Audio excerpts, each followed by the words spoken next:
ಮಾನ್ಯ ಮತದಾರ ಬಂಧುಗಳೇ, ಪದವೀಧರ ಚುನಾವಣೆ ಜೂನ್ 3ಕ್ಕೆ ಬರ್ತಾ ಇದೆ. ನಾನು ನೈಋತ್ಯ ಪದವೀಧರ ಕ್ಷೇತ್ರಕ್ಕೆ ಕಾಂಗ್ರೆಸ್ ಪಕ್ಷದ ಅಭ್ಯರ್ಥಿಯಾಗಿ ಸ್ಪರ್ಧೆಯನ್ನು ಮಾಡಿದ್ದೇನೆ. ನಿಮ್ಮ ಅಗಾಧ ಸಮಸ್ಯೆಗಳಾದಂಥ OPS ಮತ್ತು NPS ನಿವೃತ್ತಿ ವೇತನದ ದೊಡ್ಡ ಅಗಾಧ ಸಮಸ್ಯೆ ಇದೆ.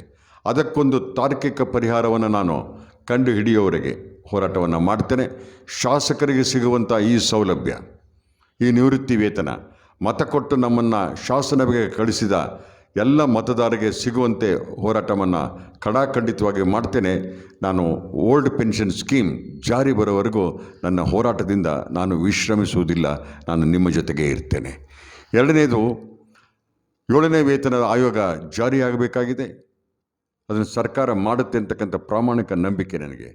ಅದನ್ನು ಕೂಡ ಸಂಪೂರ್ಣ ಜಾರಿ ಆಗುವಂಥ ರೀತಿಯಲ್ಲಿ ನಾನು ಸರ್ವ ಪ್ರಯತ್ನವನ್ನು ಮಾಡ್ತೇನೆ. ಮುಖ್ಯಮಂತ್ರಿಗಳ ಜೊತೆಗೆ ಮಾತನ್ನು ಕೂಡ ಆಡ್ತೇನೆ.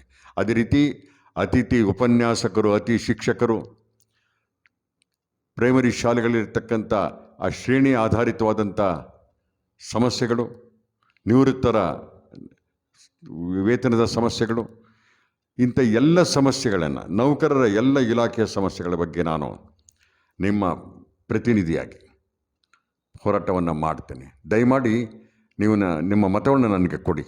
ನಿಮ್ಮ ಮತದ ಋಣವನ್ನು ತೀರಿಸುವಂಥ ಪ್ರಾಮಾಣಿಕ ಪ್ರಯತ್ನವನ್ನು, ನಿಮ್ಮ ಮನ ಮುಟ್ಟುವಂತೆ, ನಿಮ್ಮ ಮನ ಮೆಚ್ಚುವಂತೆ ಸರ್ಕಾರ ಜೊತೆಗೆ ಪ್ರಯತ್ನವನ್ನು, ಸಂಧಾನಗಳನ್ನು, ಹೋರಾಟಗಳನ್ನು ಮಾಡಿ ಸಾಮ ದಾನ ಭೇದ ದಂಡೆಗಳ ಮೂಲಕ ತಮ್ಮ ಗುರಿಯನ್ನು ಮುಟ್ಟುತ್ತೇನೆ.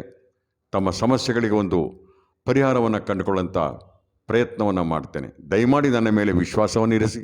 ಈಗಿರ್ತಕ್ಕಂಥ ಸ್ಪರ್ಧೆಗಳಲ್ಲಿ ಆ ಥರ ಕಾರ್ಮಿಕ ನೌಕರರ ಹಿನ್ನೆಲೆ ಇರ್ತಕ್ಕಂಥ ನನಗೆ ತಾವೆಲ್ಲರೂ ಆಶೀರ್ವಾದವನ್ನು ಮಾಡ್ತೀರಿ ಅನ್ನೋಂಥ ನಂಬಿಕೆ ಇದೆ. ಜೊತೆಗೆ ಸರ್ಕಾರವು ನಮ್ಮದೇ ಇರುವುದರಿಂದ, ಕಾಂಗ್ರೆಸ್ ಸರ್ಕಾರ ನಿಮ್ಮ ಸಮಸ್ಯೆಗಳ ಬಗೆಹರಿಸೋಕ್ಕೆ ಸಾಧ್ಯವಾಗುತ್ತೆ ಅನ್ನೋಂಥ ನಂಬಿಕೆ ನನ್ನದು. ದಯಮಾಡಿ ನನ್ನ ಹೆಸರಿನ ಮುಂದೆ ಕ್ರಮ ಸಂಖ್ಯೆ 1 ಆಯನೂರು ಮಂಜುನಾಥ ಇದರ ಮುಂದೆ ಪ್ರಥಮ ಪ್ರಾಶಸ್ತ್ಯದ ಮತವನ್ನು ಕೊಟ್ಟು ಜಯಗಳಿಸಿಕೊಡಬೇಕು ಅಂತೇಳಿ ತಮ್ಮಲ್ಲಿ ಕಳಕಳಿಯಿಂದ ಪ್ರಾರ್ಥನೆಯನ್ನು ಮಾಡ್ತೇನೆ.